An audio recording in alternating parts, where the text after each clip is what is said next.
दोस्तों, मुगल काल में भारत दुनिया का बहुत ताकतवर मुल्क था और इस बात को अंग्रेजी इतिहासकारों ने भी अपनी अलग अलग किताबों में माना है। इतिहास में हमें पढ़ाया जाता है कि मुगलों ने भारत को ताजमहल से लेकर लाल किले तक बहुत कुछ दिया और हम भी इस विषय पर पहले वीडियो बना चुके हैं कि अगर मुगल ना होते तो कैसा होता हिंदुस्तान। लेकिन जिन उपलब्धियों को मुगलों का बताकर उनका यशगान होता रहा है, क्या वो सब सच है? नहीं, बिल्कुल भी नहीं। दोस्तों, वो कहावत है ना कि इतिहास जीतने वाले के हिसाब से ही लिखा जाता है। अगर हिटलर दूसरा विश्व युद्ध या फिर दुर्योधन महाभारत का युद्ध जीत गया होता तो हो सकता है कि उन्हें भी सिकंदर, अशोक और अकबर की तरह महान बताया जाता।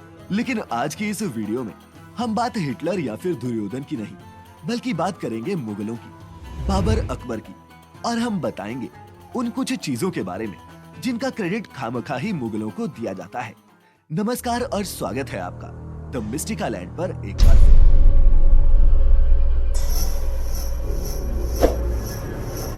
तो ये है वो 5 झूठ जो मुगलों के बारे में बताए जाते हैं। बाबर ना होता तो बिरयानी ना होती। दोस्तों, सबसे पहले बात करते हैं बिरयानी की। बिरयानी शब्द फारसी के बिरिंज बिरिया शब्द से बना है, जिसका मतलब होता है तले हुए चावल।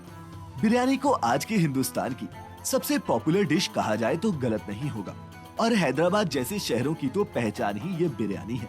यहाँ तक कि बिरयानी खिलाना एक राजनीतिक मुहावरा भी बन चुका है। मुगल चिकन बिरयानी के नाम से पूरे हिंदुस्तान में ठेले से लेकर 5 सितारा होटल तक कई लोग अपना धंधा चला रहे हैं। लेकिन हकीकत तो ये है दोस्तों कि बिरयानी का मुगलों से कोई लेना देना है ही नहीं। जी हाँ, आप एक बार खुद गौर करिए। हिंदुस्तान में हैदराबादी, मुरादाबादी और लखनवी बिरयानी तो बहुत फेमस है और आपने भी इन्हीं के नाम सुने होंगे। बहरहाल ये सब शहर मुगलों से कई सदियां पहले से बसते आए हैं। लेकिन क्या कभी आपने आगरा या फतेहपुर सीकरी की बिरयानी का नाम सुना है? नहीं सुना होगा, क्योंकि वहाँ की बिरयानी कभी मशहूर थी ही नहीं। तो अगर मुगल बिरयानी के इतने ही बड़े शौकीन थे तो क्या उनकी राजधानियों में इनका बोलबाला नहीं होता? इसके अलावा बाबर तुर्क थे, जबकि बिरयानी तो फारसी खाना है। और तो और असल में बिरयानी का मुगलों से ही नहीं बल्कि चावलों से भी कोई लेना देना नहीं है। जी हाँ, असली बिरयानी में चावल होते ही नहीं। असल में ईरान में रुमाली रोटी के संग रखे हुए मसालेदार भुने गोश्त के कॉम्बिनेशन को बिरयानी कहते हैं। ये कहना अतिशयोक्ति नहीं है कि आज मुगल खाने के नाम पर जो हमें परोसा जा रहा है उसमें ज्यादातर मुगल है ही नहीं। मुगलई के नाम पर जो कबाब और निहारी भी हम खा रहे हैं वो मुगल सल्तनत के बाद के दौर में यहाँ के नवाबों और जमींदारों की ही इजाद है। खैर, आपको कौन सी बिरयानी पसंद है हमें नीचे कमेंट करके जरूर बताएं। बाबर को हिंदुस्तान से प्यार था।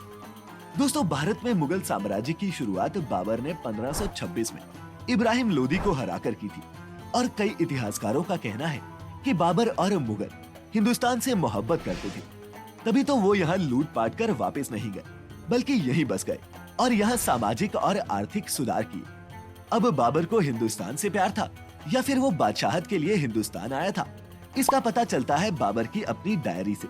बाबर ने अपनी डायरी तुज़ूक बाबरी में हिंदुस्तान के लिए काफी कुछ अच्छा और बुरा भी लिखा है। उसमें वो क्या लिखते हैं आप खुद देख लीजिए। हिंदुस्तान एक दिलचस्प मुल्क है।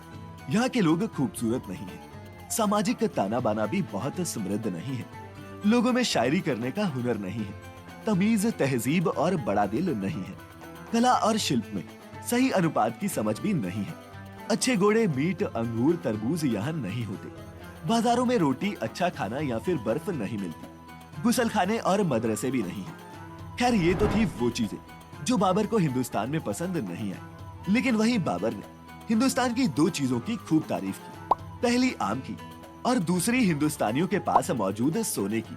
और दोस्तों, बाबर के लिहाज से देखा जाए तो उसको जो समझ में आया उसने वही लिखा, क्योंकि उज्बेकिस्तान से आया एक आदमी बिल्कुल अलग भूगोल और समाज में पहुंच जाता है, तब वो चीजों को अपने ही हिसाब से देखता और लिखता है।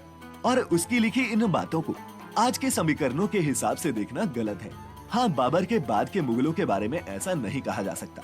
मुगल ना होते तो हिंदुस्तान में खूबसूरत इमारतें ना होती। अब दोस्तों, ये तो आपने कई बार सुना होगा कि अगर मुगल ना होते तो हमारे पास खूबसूरत ताज ना होता और ना ही दिल्ली की पहचान पुराने मकबरे। कुछ हद तक ये बात सच भी है, मगर अंग्रेजों के हिसाब से लिखे गए हमारे इतिहास और आजादी के बाद लंबे समय तक गोरों की लिखी हर बात सही मानने की हमारी फितरत रही है।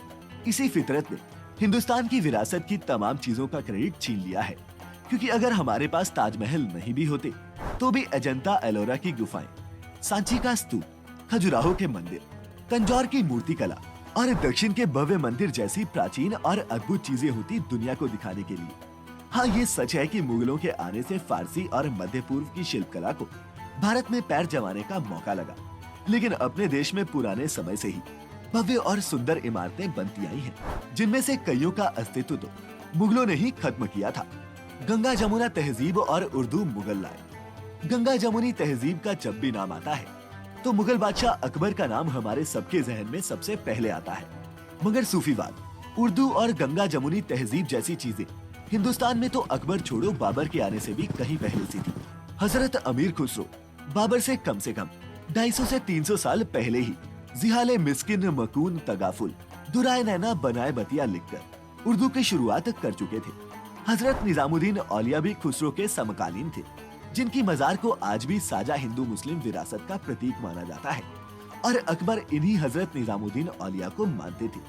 तो अकबर जिस हिंदू मुस्लिम एकता को बढ़ावा दे रहे थे, वो असल में बादशाह सलामत की अपनी खोज नहीं थी, बल्कि वो तो हजरत अमीर खुसरो और हजरत निजामुद्दीन औलिया की देन थी।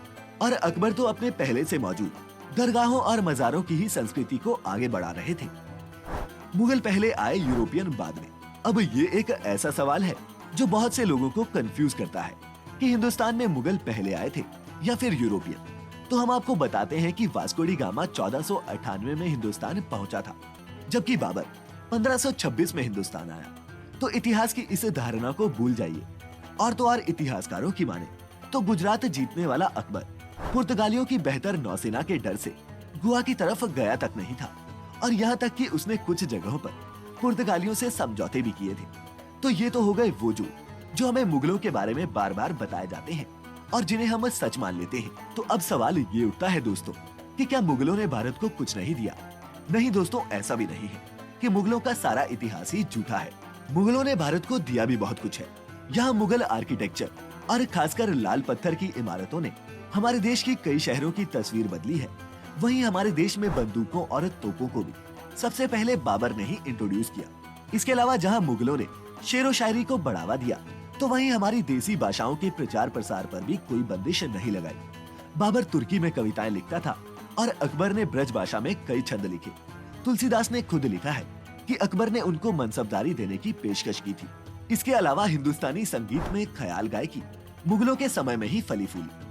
तबले और सितार की खोज खुसरो खान ने इसी दौर में की। मुगलों ने खूब सारे बाग बगीचे भी बनवाए। कुल्फी और फालूदा को भी मुगलों ने ही मशहूर किया।